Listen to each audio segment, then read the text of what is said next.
And if you guys think that's crazy, then you're just doubters and you're haters and fakes. As we get to the harder parts that we've practiced yet, less, we're going to perform at a higher rate of success. And it's going to be fucking awesome. And all I got to do is nail first try cogs. If I nail cogs, I'm not resetting any run before cogs because you can always save time in cogs. Fuck.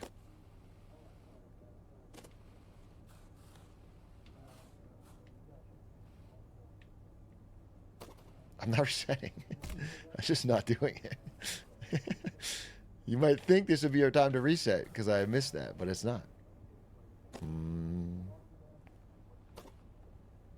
Bro, here's the thing. Every mistake I've made will be undone if I get first try on the 2 dots skip. Every single one. Actually, if I get this first try too, it'd be nice. I just have to get it. That's all I have to do.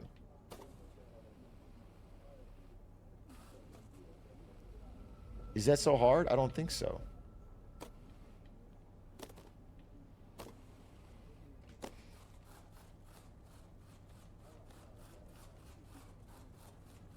Yeah, baby. Yeah. Yeah. Yeah. Is it fast to have to climb the wall? No, but still the first time I've done this in a run. Fuck.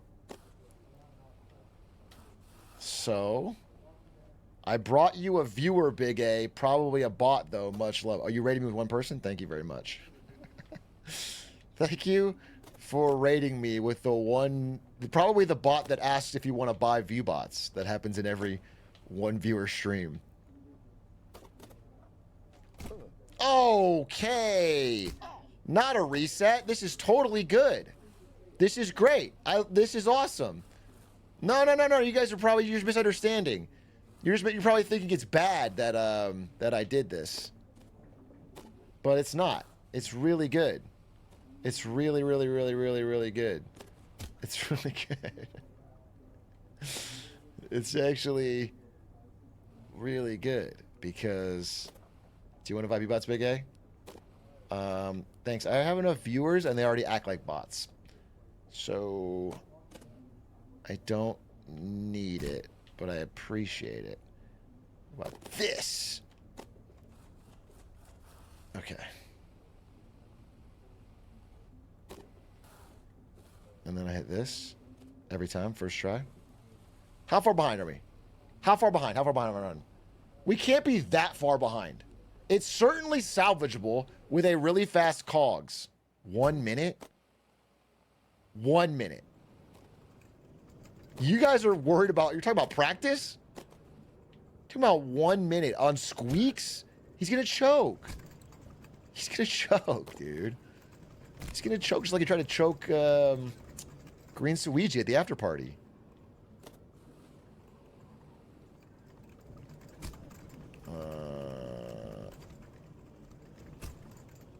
He did? I know. I shouldn't have said that, but... He did do that. You know what he was crazy? He was mad at Green Suiji, not because he beat him, because the Squeexs won the award. He was mad at Green Suiji for stealing even a small fraction of his attention. It was insane. It was such a... It seemed misplaced reason to be mad at somebody, but he was like, I'm the only Mario 64 speedrunner on Twitch. The fact that people are even talking about your silly little 5 world records or whatever is a fucking joke. I am the award winner. I mean, he had a rage in his eyes. Fuck me. Oh man, telling the story's causing me to mess up. Sounds exactly like Squeexs, unfortunately. I mean, you know, look into your heart on what you know about Squeexs and ask yourself, does that not sound true? And I think you'll realize that it rings very true. He's a man with so much rage.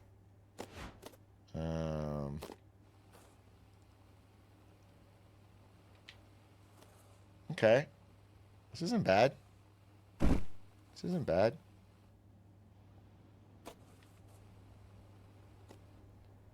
I'm just doing it the normal way. Fuck it. Fuck it. This is really fast. This is great. This is great. Fuck me! Fuck! Oh, come on, dude! Come on! What the hell? Who? Literally everyone in the credits of this game should be shot. And I'm sorry to say that. I really am.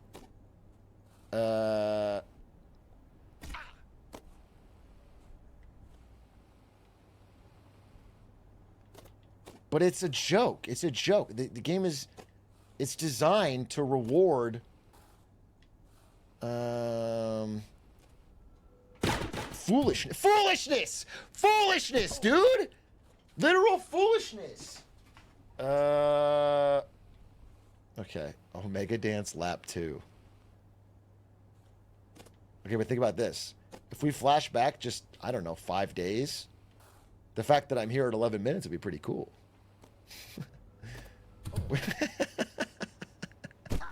Holy fuck. This is gonna be a tough... This is gonna be tough. This is gonna be a tough... This is gonna be a tough comeback, I'll be honest with you. I'm not saying it's not possible, although some people in chat are. If I do that one more time, it might actually be my fault and not the game's. If it happens one more time, it might be my fault and not literally the game's fault.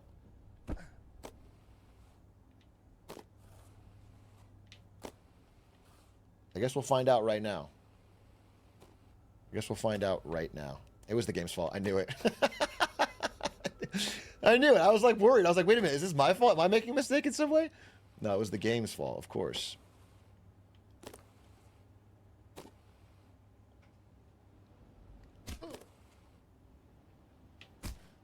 Okay. Okay. This is so salvageable. This is so... It's plus 237, huh? 2 minutes and 37 seconds. Simple. A simple time. A simple, easily beaten time.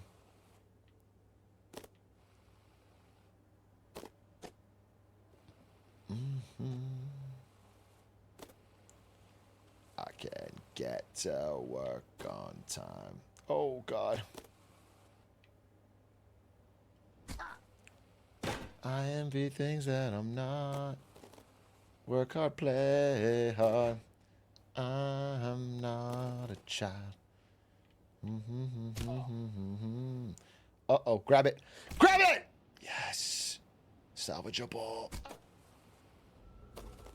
Holy, holy, holy. Holy.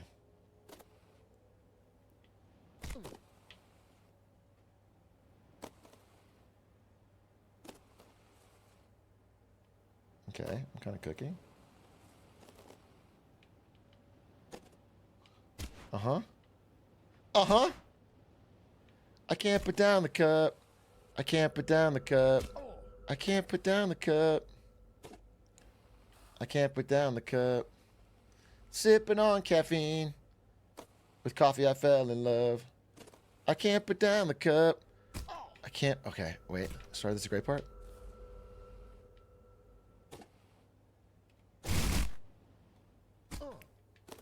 I'm doing it again.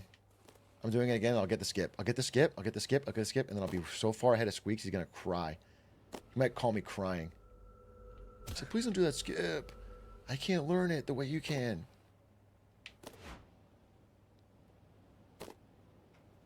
Yeah! Yeah! Didn't really save me much time. I didn't do it right either, but... it did... I did get it. And that's progress. Work hard, play hard. I'm not a child. Okay, now we're looking kind of like we're going to lose this run. Like it's actually becoming more apparent to me that maybe I won't be winning this. Dude, in what fucking insane universe? Literally, in what universe? Grab it! Oh, I will be losing my mind. I will be losing my mind. I'm gonna lose my motherfucking mind. Please! Please! Please! I cannot wait to see Isto in person. I have so many things to say about the fucking... Just grab it!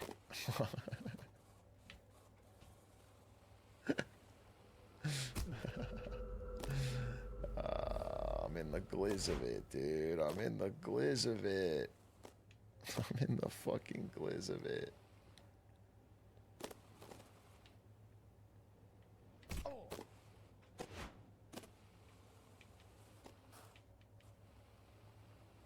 Oh no. Okay. All right. Where I'm from, we call this a reset. But because it's too late at night, I don't think I can do it again.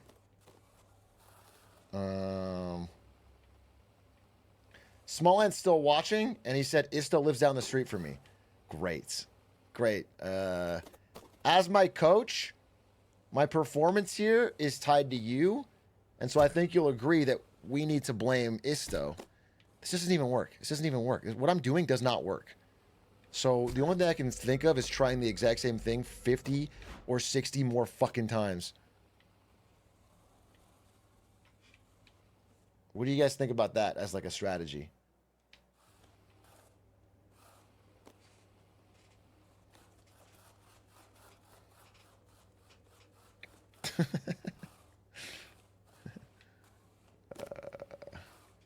It's never let you down before. Okay, let's try the shadow line.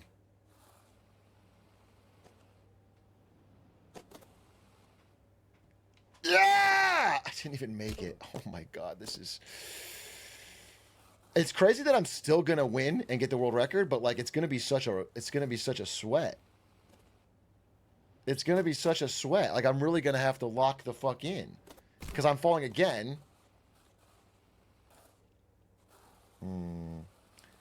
The problem with this prediction is that doubting an Atrioc means believing in Squeexs.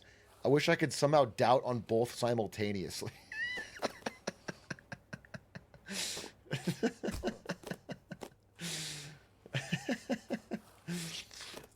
Yeah. That is good. That is clever. That is clever. Okay. All right. Here's the tea.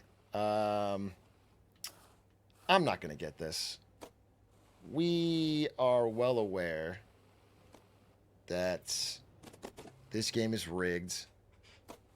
That I told Isto to secretly make Squeexs' copy easier so that he wouldn't quit the game like a baby.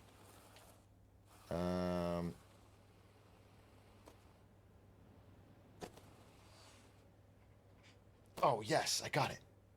Wait, come back of the century? Oh, I'm falling. Oh, my God. Okay.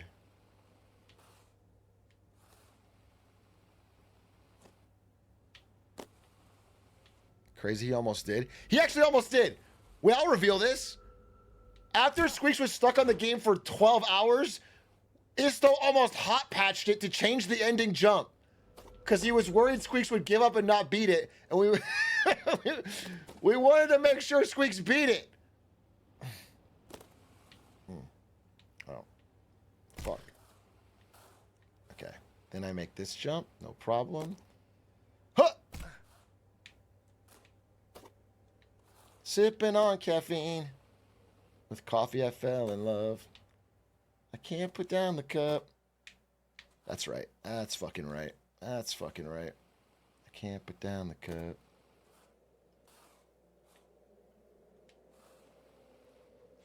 Oh, boy. Good. I get to do this jump. After the shadow. Drop.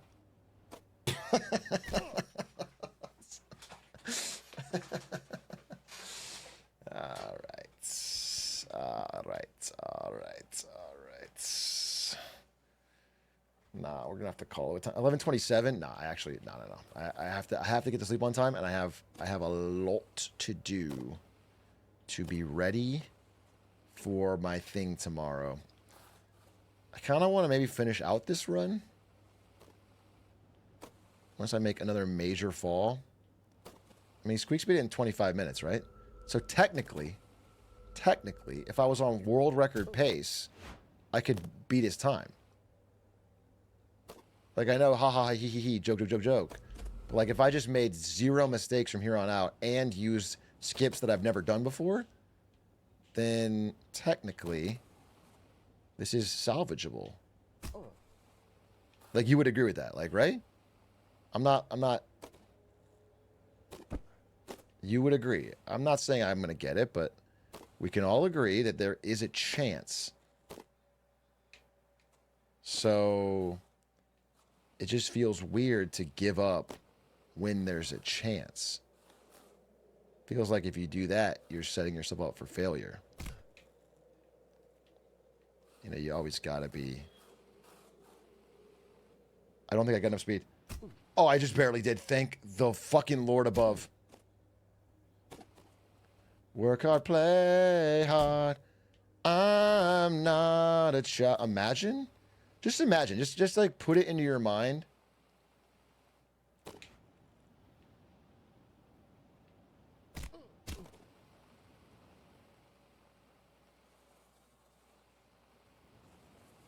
Just put it into your mind that theoretically everything from here on out could be perfect. Like, imagine I could get the first try. Just like stop and then go. And then boom. And then boom. And then you can't put down the cup. You can't put down the cup. You can't put down the cup. You can't put down the cup.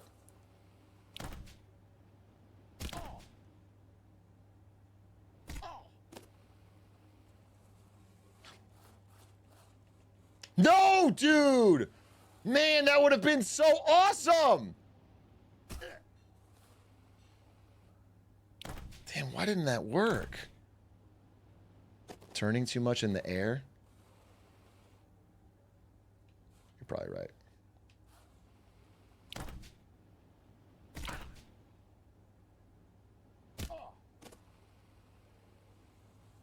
Holy! Wait, I need to get some speed.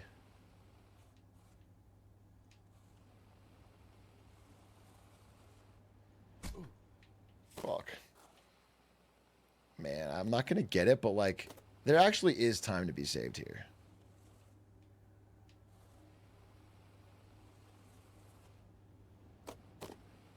Oh, fuck.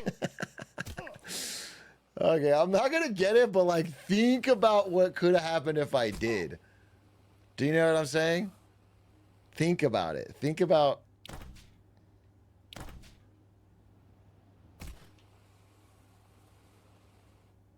Just like imagine that world.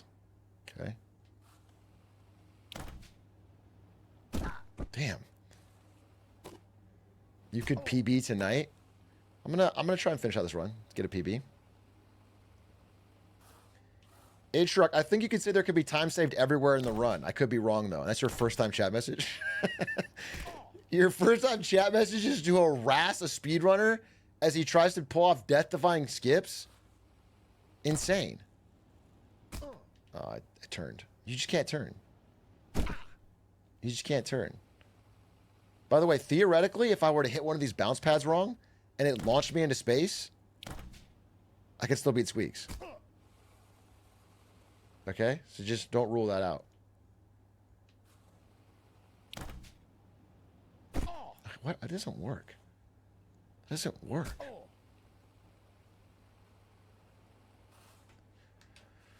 Okay, I have to just not turn, I guess.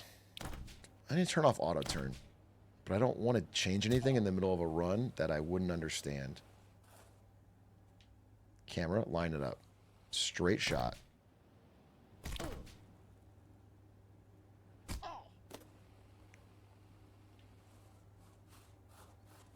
Dude. I'm turning into the Joker!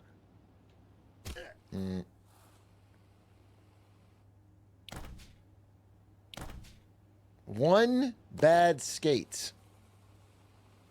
Okay. I think if Bernie Sanders shows up and gives me tips the way Smallant did, I can still win.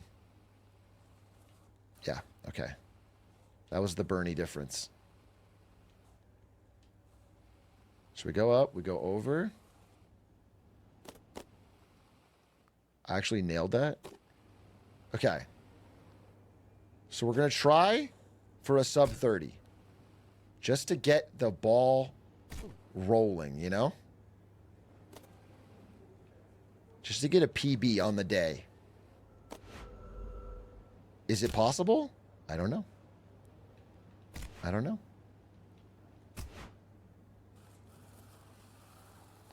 Okay, Smallant skip. This is kind of swag.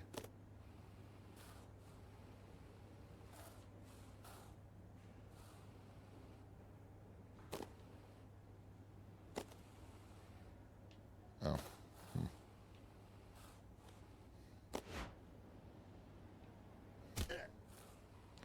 I'll keep.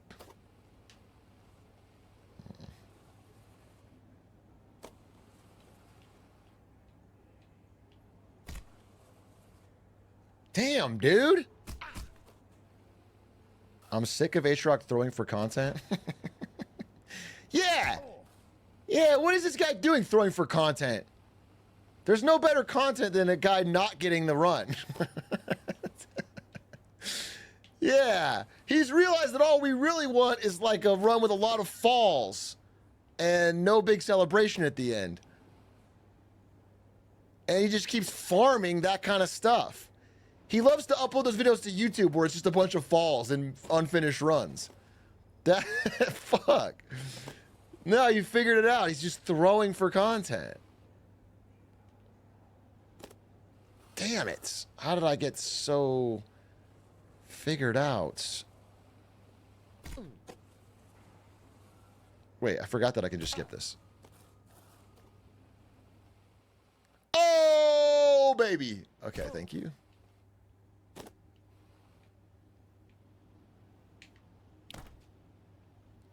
Yeah, buddy.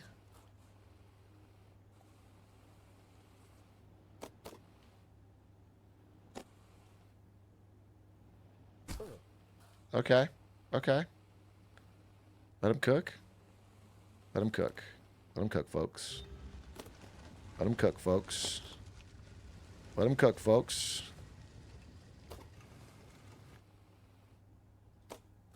Oh, shit. Let him cook, folks. Let him cook. Let him cook. Let him cook. Let him cook. Let him cook. Let him cook. Oh, fucking hell.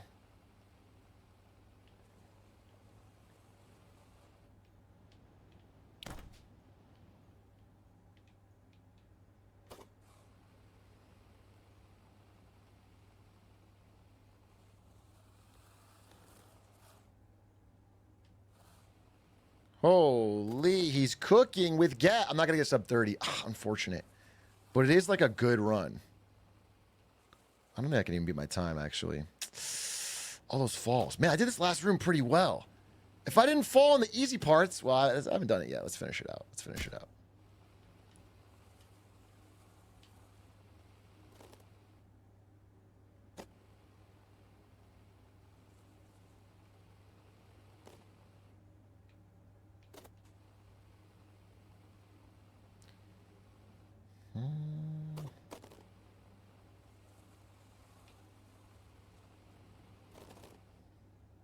Mm-hmm.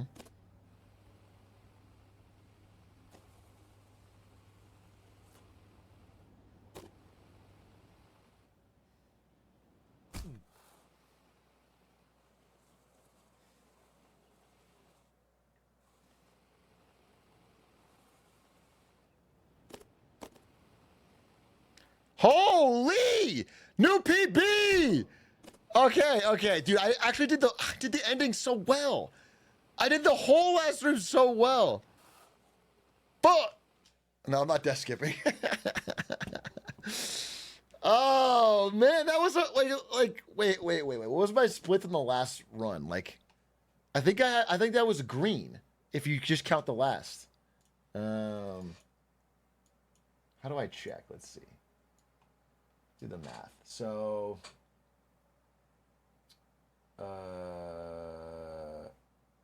yeah, dude. Yeah, I think I saved 3 minutes. I had a 3-minute faster last room.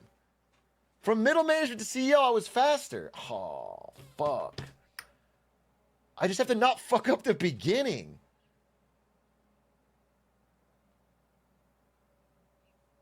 One more. It's 11:38. It's 11:38. One more, you're in the flow.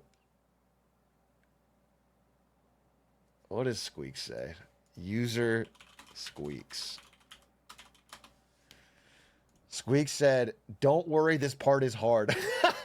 He said it again, which is funny. That's what I said to him today because I was mocking about it. We're just going back and forth and saying it. Your runs are so cute. Okay, very funny. Very funny. Oh, I got to unban Nacy. User Nacy. It was a 2-week timeout, and I didn't want to do that.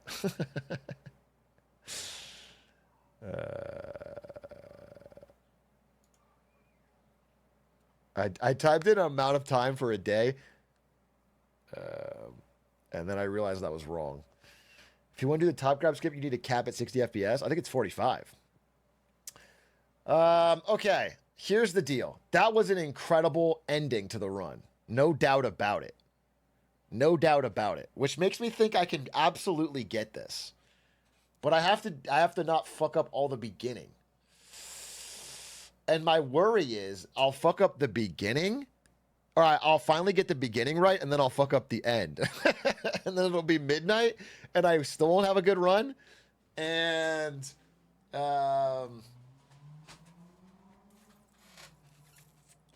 yeah.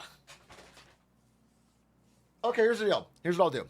I'll start a new run. I'll play Icarus. The second I have a fall, the second it's a bad run, I'll just quit. Even if I can make the time back up, I'll just quit. All right? We'll do one more run, and it just goes until I fuck up. Like one big fuck up. Okay. All right. Back to the screen. And then I got to go. The thing I'm working on, I think you guys are going to find really cool. It's not going to come out for a while, but I think you're going to find it really cool, and I need to work on it. Oh, let's fucking go. One more run, baby.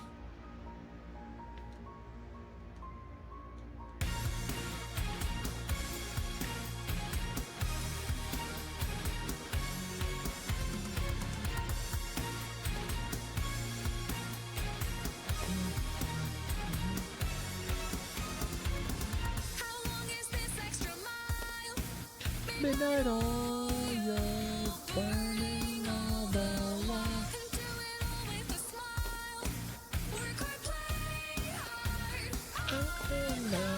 A child.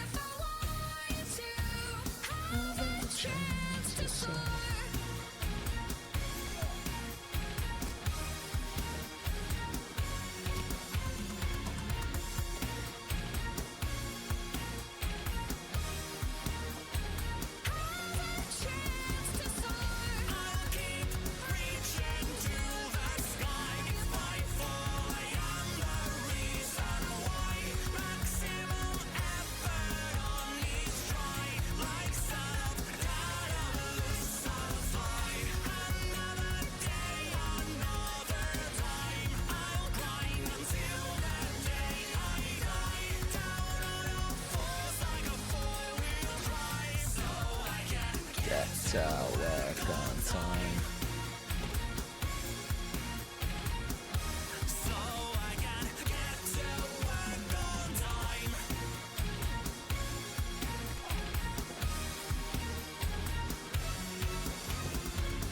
I envy things that I'm not.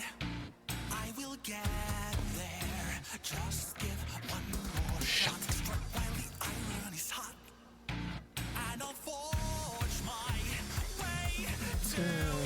top.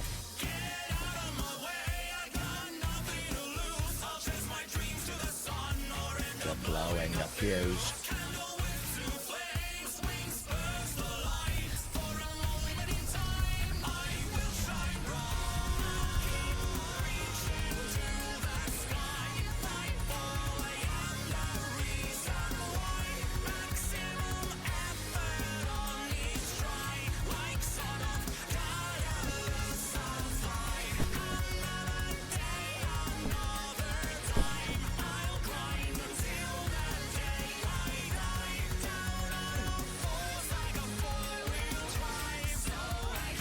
Get to work on time.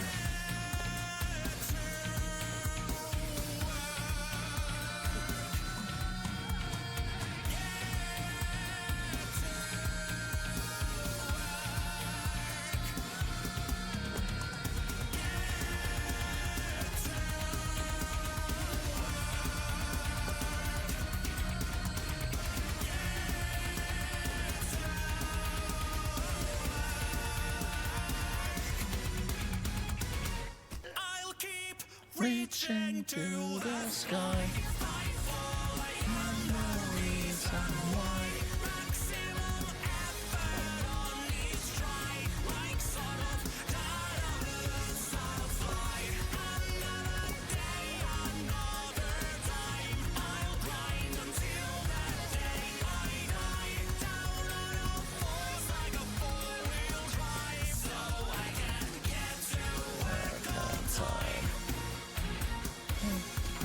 Oh, I forgot Smallant's skit.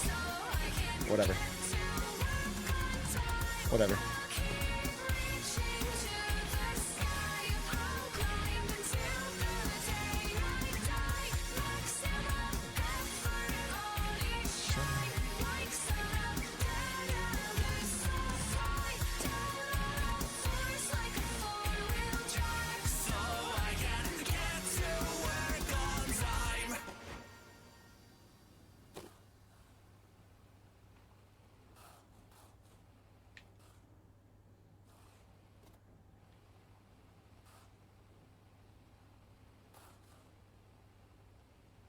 Oh, I need to loop it.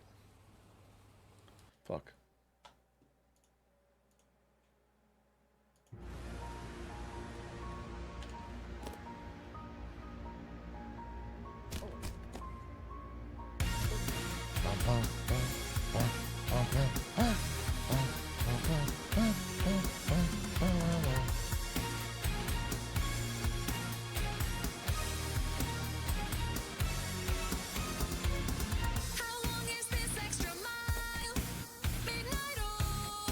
Oh.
I will shine bright.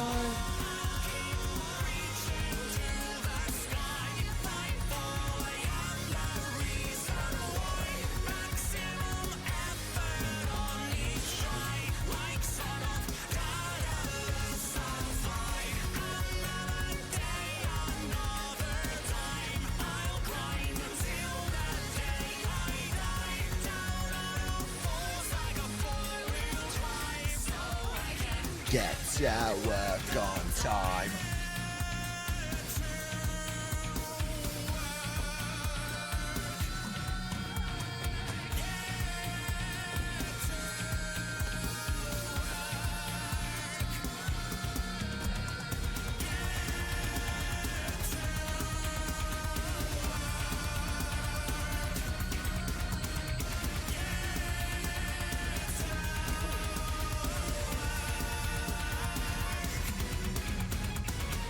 I'll keep reaching to the sky. If I fall, I am the reason why. Maximum effort on each try. Like sort of Daedalus, I'll fly. Another day, another time. I'll grind until the day I die. Down on all fours like a four-wheel drive. So I can get to work on time. So I can get to work on time. I'll keep reaching to the sky. I'll climb until the day I die. Maximum effort on each try. Like sun up, Daedalus, I'll fly. Down on all fours like a four-wheel drive. So I can get to work on time. Not bad.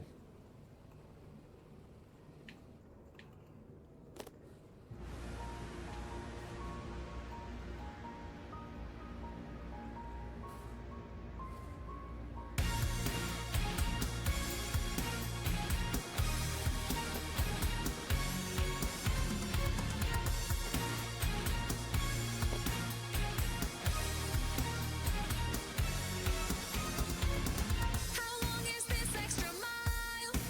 Midnight oil, burning all the while. And do it all with a smile.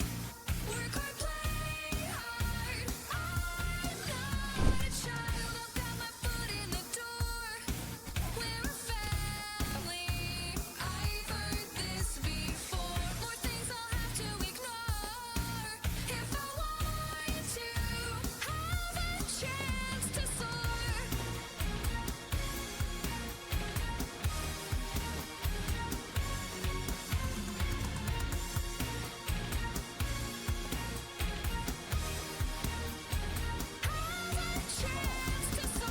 I'll keep reaching to the sky. If I fall, I am the reason why.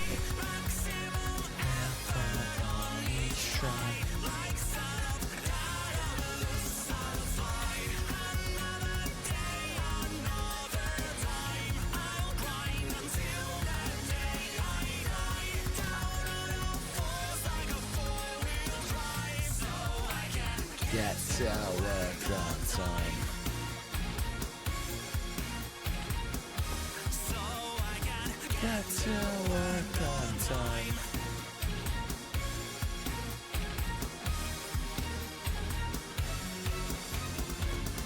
I envy things that I'm not. I will get there. Just give one more shot. Strike while the iron is hot. And I'll forge my way To the top. Get out of my way. I got nothing to lose. I'll chase my dreams to the sun or end up blowing up too. A candle with two flames, wings burst the light. For a moment in time, I will shine bright. Keep reaching to the sky. If I fall, I am the reason why. Maximum effort on each try. Like sort of Daedalus, I'll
get there. Just give one more shot. Strike while the iron is hot. And I'll forge my way to the top. Get out of my way, I got nothing to lose. I'll chase my dreams to the sun or end up blowing up too. Candle with two flames, wings burst the light. For a moment in time, I will shine bright. Keep reaching to the sky. Fight for I am the reason why. Maximum effort on each try. Like sort of gotta sulfide. Another day, another time. I'll grind until that day I die. Down on all fours like a four-wheel drive. So I can get to work on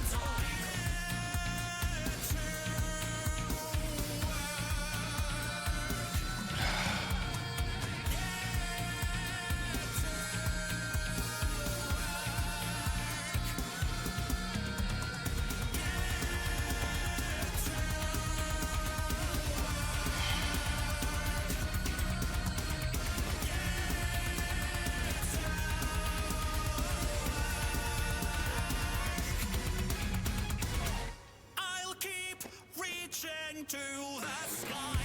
Fight for I am the reason why. Maximum effort on each try. Like sort of dollars I'll fly. Another day, another time. I'll grind until that day I die. Down on all fours like a four-wheel drive. So I can get to work on time. So I can get to work on time. I'll keep reaching to the sky. I'll climb until the day I die. Maximum effort on each try. Like sun up, down so fly. Down on all fours like a four-wheel drive. So I can get to work on time. One more.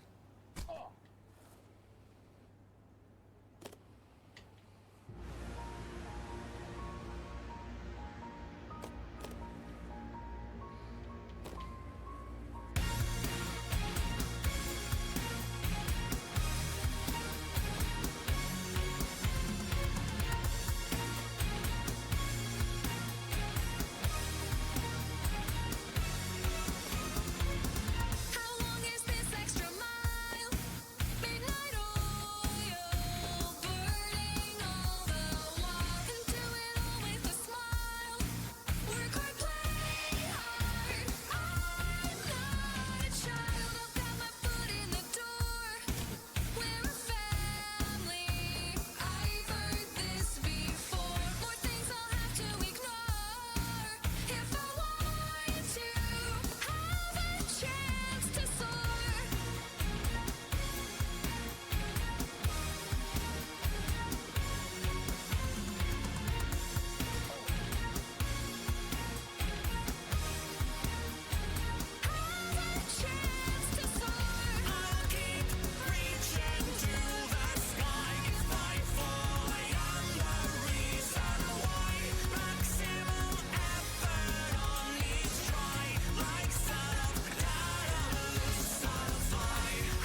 Bummer. Bummer, dude. Bummer.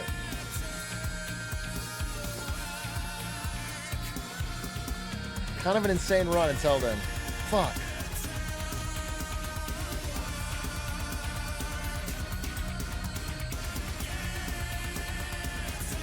I go for a PB. I'll keep reaching to the sky.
All right.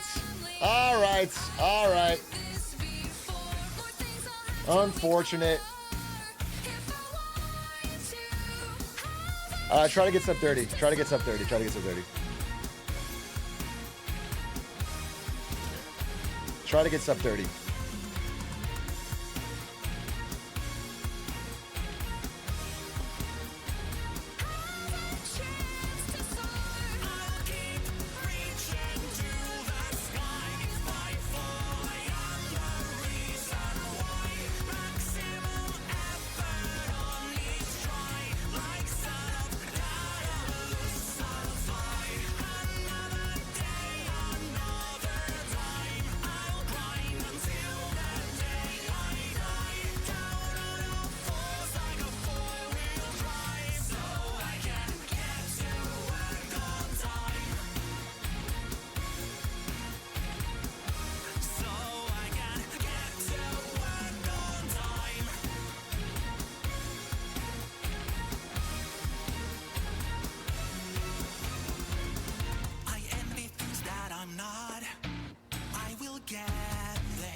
Baby!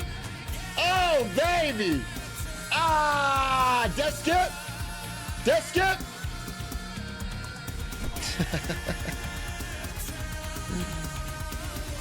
Ah!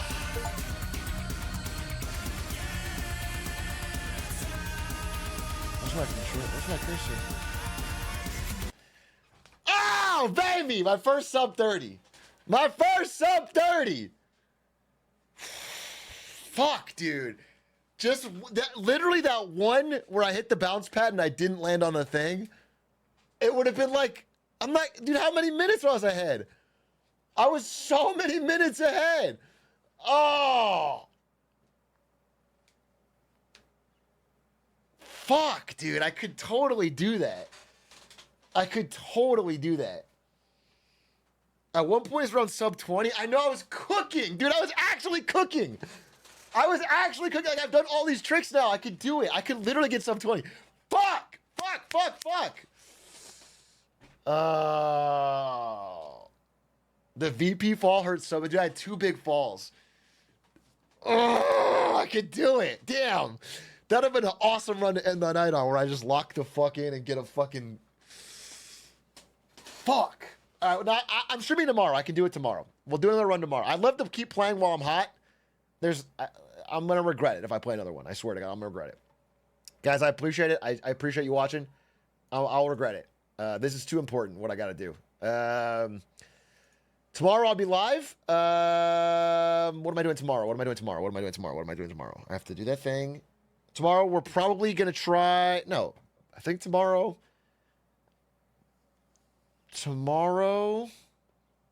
Isto. Well, I'm meeting Isto tomorrow, but I think we're going to do the presentation the next day. But maybe we do it. We'll see. Okay. Anyway, whatever. Thanks for watching. Fun stream. Fun fucking stream. Thank you for the gifties. Definite TV. Thank you for the subs. Car Guy Thursday. A lot of stuff this week to round out the year, and then I'll be gone. And then January, we have a bunch more shit coming. Early 2025 is bangers on bangers, baby. Sevens, thanks for watching. Good night. Squeexs, you win this round, but damn, we're getting close. Bye.